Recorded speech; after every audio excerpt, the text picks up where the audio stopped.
కుమార్, ఇంకో పక్క పార్థ సారథి. ఆ విషయం కూడా నేను లాస్ట్ లో మీతో మాట్లాడతాను.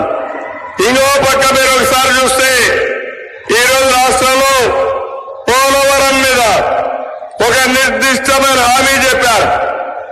మొన్ననే ప్రధానమంత్రి గారు మీడియా ఇంటర్వ్యూ ఇచ్చినప్పుడు మేము పోలవరానికి కట్టుబడి ఉన్నాం, పోలవరాన్ని పూర్తి చేస్తామని చాలా స్పష్టంగా చెప్పారు. ఇప్పుడే అమిత్ షా గారు మాట్లాడినప్పుడు అవినీతికి పాల్పడి పోలవరం డిలే అయింది, మళ్లీ దీన్ని పూర్తి చేసే బాధ్యత మాదని చాలా స్పష్టంగా హామీ ఇచ్చాడు. తమలో ఇక్కడుండే మీరందరూ గుర్తుపెట్టుకోవాలి, మళ్లీ పోలవరం పూర్తయి అందరి నీవా పూర్తి చేసి ప్రతి ఎకరాకు ఈ అనంతపురంలో నీళ్లిచ్చే బాధ్యత మాదని మీ అందరికీ హామీ ఇస్తున్నా. ఈరోజు ఒక్క విషయం ఆలోచించండి. ఆ రోజు మన అందరి నీవా పూర్తి చేశాం, గొల్లపల్లి రిజర్వాయర్ పూర్తి చేశాం. గొల్లపల్లి రిజర్వాయర్ పూర్తి చేస్తే కియా మోటార్ వచ్చి ఇక్కడ ఇండస్ట్రీ పెట్టే పరిస్థితికి వచ్చారు. అదే గాని నీళ్లు కానొచ్చుంటే ప్రతి ఎకరాకు నీళ్లు ఇస్తే, ప్రతి ప్రాంతానికి నీళ్లు ఇస్తే పోతే అనంతపురం జిల్లా బ్రహ్మాండంగా ముందుకెళ్లేది. అలాంటి ప్రాజెక్ట్ ని గోదావరిలో కలిపేసిన దుర్మార్గుడు ఈ సైకో జగన్ అని చెప్పి కూడా నేను మీకు తెలియజేస్తున్నా. నేను అడుగుతున్నా, రాయలసీమలో మేము అడిగాం, సమాధానం చెప్పలేదు. ఈరోజు బాధ్యత కలిగినటువంటి దేశంలోనే హోంశాఖ మంత్రులు ఒక మాట అడిగారు, రాయలసీమకు ఏం చేశారో, అన్యాయం చేశారని చాలా స్పష్టంగా చెప్పారు. ఇప్పుడు నేను అడుగుతున్నా, సమాధానం చెప్పే ధైర్యం ఈ జగన్ కుందా అని అడుగుతున్నా. రాయలసీమ ద్రోహి ఈ జగన్మోహన్ రెడ్డి అవునా కాదా తమ్ముళ్ళు మిమ్మల్ని అడుగుతున్నా. 5 ఏళ్లలో ఒక్క ప్రాజెక్టు ₹1 ఖర్చు పెట్టారా మీ ఊళ్ళో? అనంతపురంలో పెట్టారా అని అడుగుతున్నా. కొద్దిగా వాల్యూమ్ పెంచరా, కొద్దిగా వాల్యూమ్ పెంచు. ₹1 ఖర్చు పెట్టకుండా రాయలసీమకు అతి కీలకమైనటువంటి సాగునీటి ప్రాజెక్టుని పూర్తిగా అన్యాయం చేసి ఆటకెక్కించిన వ్యక్తి ఈ జగన్మోహన్ రెడ్డి అని కూడా నేను మీకు తెలియజేస్తున్నా. ఇంకొక మీరు చూస్తే పోలవరం పూర్తి చేస్తాం, నదుల అనుసంధానం చేస్తాం, గోదావరి నుంచి మిగులు జలాల్ని చివరి భూముల వరకు తీసుకొచ్చే బాధ్యత మేము తీసుకుంటామని చెప్పి కూడా నేను మీకు తెలియజేసుకుంటున్నాను. ఇప్పుడే మోడీ గ్యారంటీ కింద ఏమేమి ఇస్తున్నామో చాలా స్పష్టంగా అమిత్ షా గారు చెప్పారు. అదే సమయంలో మనం కూడా ప్రజాగళం కింద ప్రజా మేనిఫెస్టో ఇచ్చాం, సూపర్ 6 ఇచ్చాం.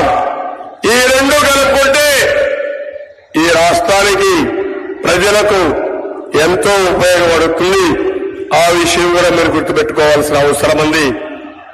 ఈరోజు నేను ఒక మాట చెప్పాను, ఏ విధంగా భవిష్యత్తులో అనుసంధానం చేస్తామో ఒక్క ఉదాహరణ మహిళలు. ఈరోజు మీరు ఒక్కసారి చూస్తే ఎప్పుడో డాక్రా సంఘాలు పెట్టాం. ఈరోజు ఆ డాక్రా సంఘాలని నరేంద్ర మోడీ గారు 3 కోట్ల మందిని లక్షాధికారులు చేసి ఎన్నికల మేనిఫెస్టో ఆయన మోడీ గ్యారంటీ కింద ఇచ్చారు. మన దగ్గర ఎక్కువ మంది మహిళల్ని లక్షాధికారులు చేసుకునే అవకాశం ఉంది. రెండోది ఎప్పటి నుంచే పోరాడుతున్నాం, చట్టసభల్లో మహిళలకు 33% రిజర్వేషన్ రావాలని. ఆ కళ ఈరోజు సాఫల్యం అవుతా ఉంది. ఈ రెండే కాకుండా ఇక్కడికి వచ్చినప్పుడు మనం క్లియర్ గా మహాశక్తి కింద ప్రతి ఒక్క మహిళకి ₹1,500 నెలకు, అంటే సంవత్సరానికి 18,000, 5 ఏళ్లలో ₹90,000 ప్రతి మహిళకి ఇస్తాం. ఇంట్లో ముగ్గురుంటే 2,70,000 వాళ్ళ ఇంటికి చేరే పరిస్థితి వస్తుంది. ఇంకో పక్క తల్లికి వందనం కింద ఒక బిడ్డ ఉంటే 15,000, ఇద్దరుంటే 30,000, ముగ్గురుంటే 45,000. అందరి పిల్లల్ని చదివించే బాధ్యత తెలుగుదేశం తీసుకుంటామని చెప్పి కూడా నేను మీకు తెలియజేస్తున్నాను. కోటలు తీసుకుంటుందని చెప్పి కూడా నేను మీకు హామీ ఇస్తున్నా. ఇవే కాకుండా ఈరోజు మూడోది చూస్తే దీపం కింద 3 గ్యాస్ సిలిండర్లు ఉచితంగా ఇస్తాం.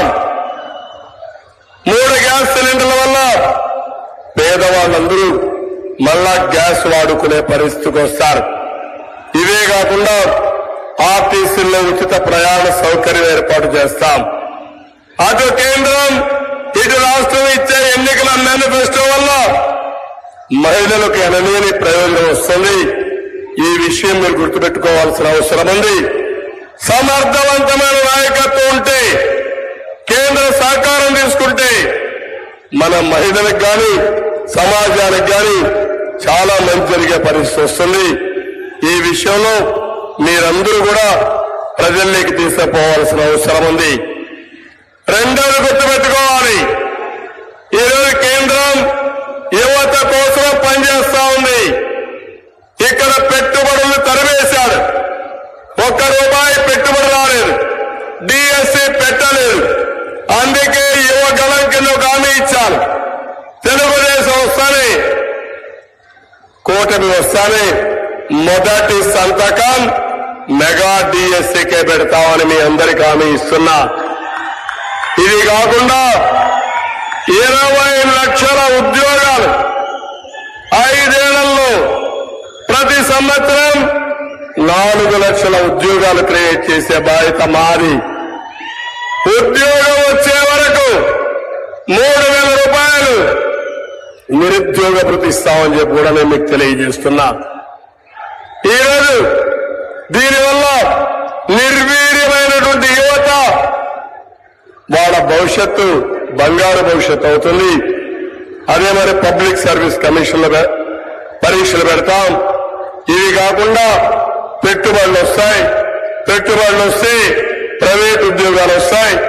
దీనివల్ల మన యువత వేరే రాష్ట్రాలకు వేరే దేశాలకు